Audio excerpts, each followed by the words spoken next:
Have you ever received a gift that left you absolutely speechless? I don't mean the one that you couldn't figure out or that made you wonder if the giver even knew who you were. No, I mean the one that took your breath away. Maybe that even seemed beyond the reach of the giver, the one that might have caused an accountant to gasp. Mark and I received a gift like that this past Christmas. We sort of felt all excited and overwhelmed at the same time, grateful for sure. And when we called the giver to thank them, I'm sure we said something along the lines of, "We just don't know what to say. Thank you." Sometimes, though, an extravagant gift produces anger. Maybe we think they gave too much, or there was no way we could possibly repay it. And being the kind of people that we were just thinking, I can never match that. And that's what we sort of experienced this week in our reading. It's a familiar story here on the brink of Holy Week. 6 days before Passover, we read, which means it's 5 days before Jesus is killed. So it's no wonder that he makes the connection between Mary's extravagant gift and his burial. Whether Mary saw it that way is rather debatable, but for her, you see, it was this pouring out of self and soul. It was an act of surrender and of giving to the one that she had come to love so deeply. She didn't think about the cost, only about the giving. I have to confess that I'm with Janet Hunt, who is the author of the blog Dancing with the Word, who named a truth that I'm probably only just now able to admit. I am not now, nor have I ever been, Mary.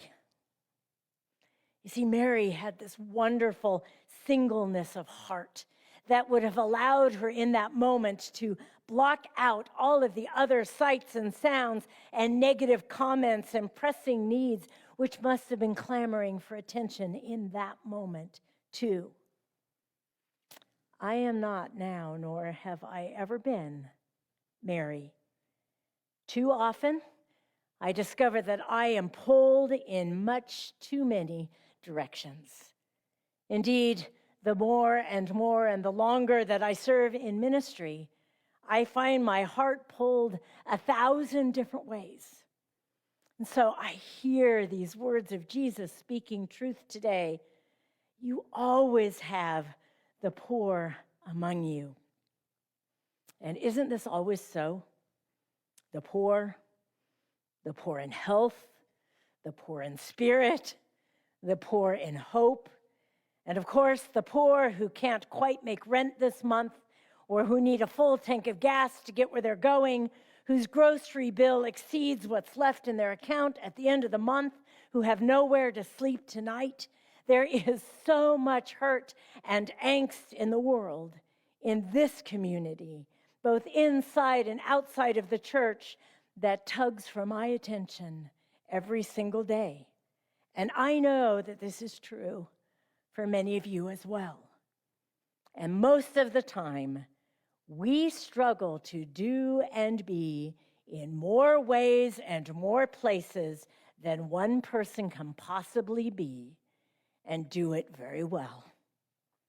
So I offer this now in a spirit of confession, and perhaps you might in your own heart want to join me. For while I am seeking to tend the poor in whatever way that means, and that's not a bad thing, I am also not paying enough attention to my own poverty of spirit, of energy, of wholeness. Too often I try to do all the work of ministry without first and last sitting at the feet of Jesus, as Mary does today. How about you? Now, one caveat. It is unfortunately true that these words of Jesus have too often been pulled out of context and have been used as an excuse not to seek to meet the needs of the poor. But any commentary will remind us that those who first overheard this exchange would have been taken right back to the ancient words of Deuteronomy, where it reads, "Since there will never cease to be some in need on the earth, I therefore command you, open your hand to the poor and needy neighbor in your land." So it is our imperative to care for the poor, the needy, the oppressed. That goes without question. So while I am no Mary, I do yearn to be more like her. And I'm praying now for the clarity of heart that she shows us today as she kneels at Jesus' feet. A clarity of heart that recognizes that it is not finally about what you or I can do for the poor or anyone else for that matter. A clarity of heart that knows when to respond to the tugs of the world's needs and the world's poverty, and when to take a step back from all of that and return our gaze to the one who gives us all that we need, including what we need to respond once more to everything that pulls on our hearts.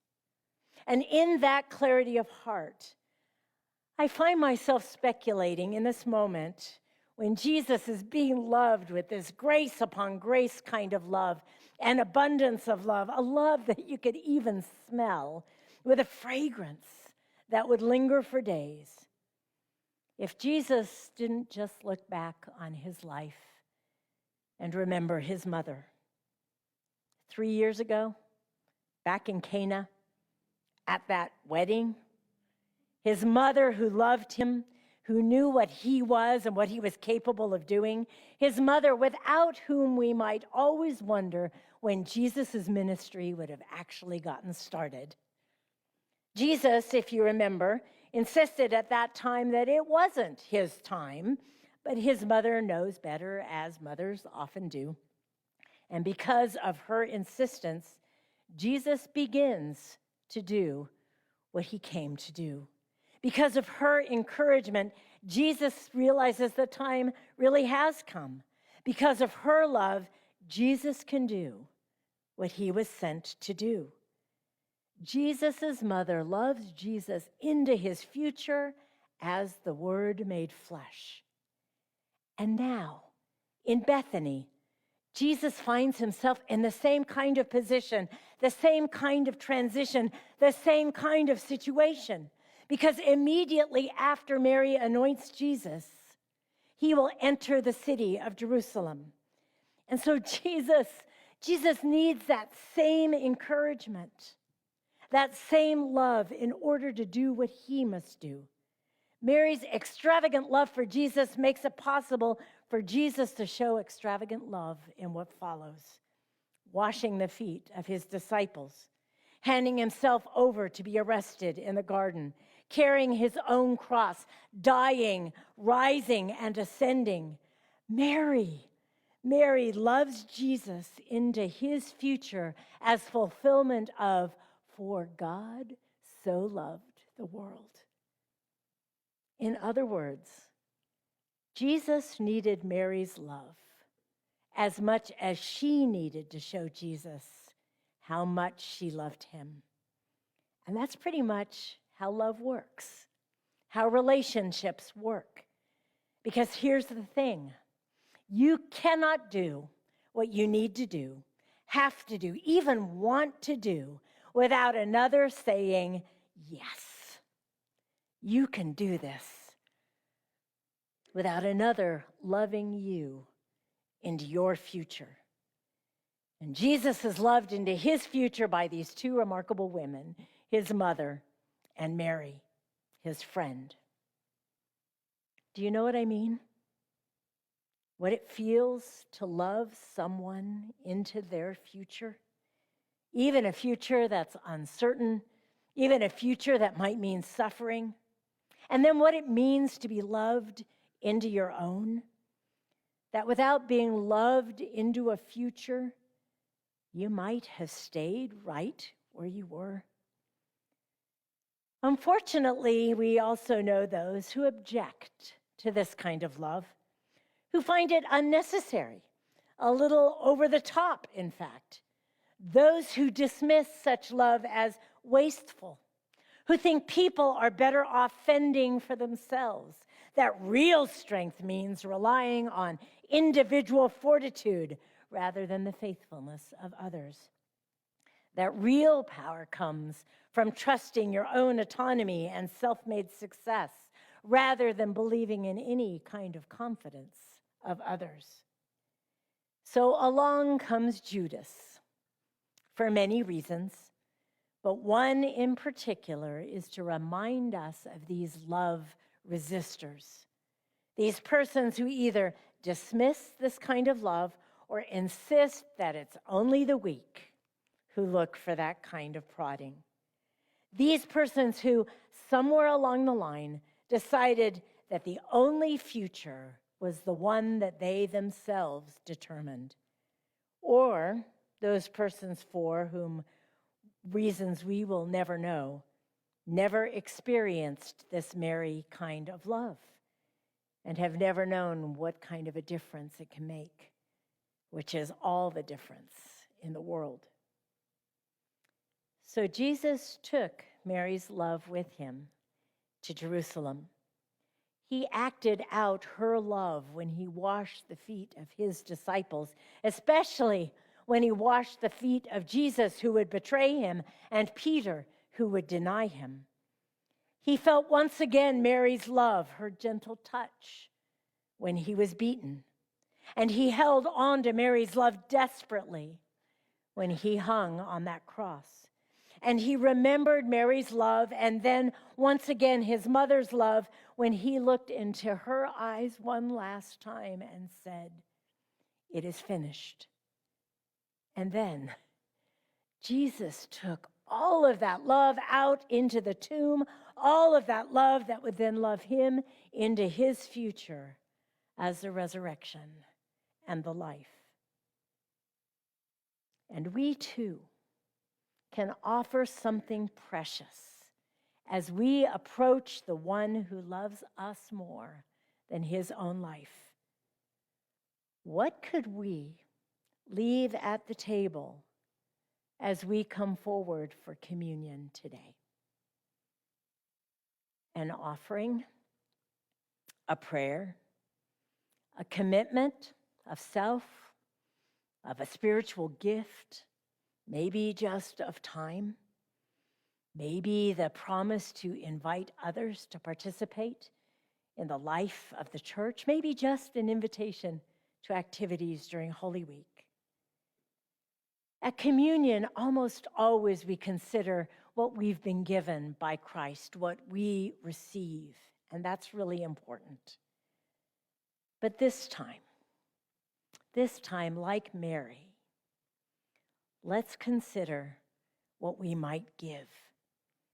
What act of service even could we perform as we move into community at table together?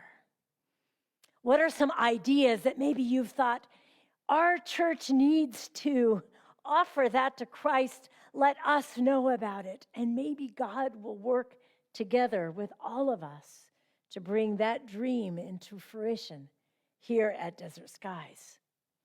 I look forward to hearing your ideas, those seeds of things that are planted into your heart by a God who extravagantly loves and expects us to extravagantly love in return. Amen.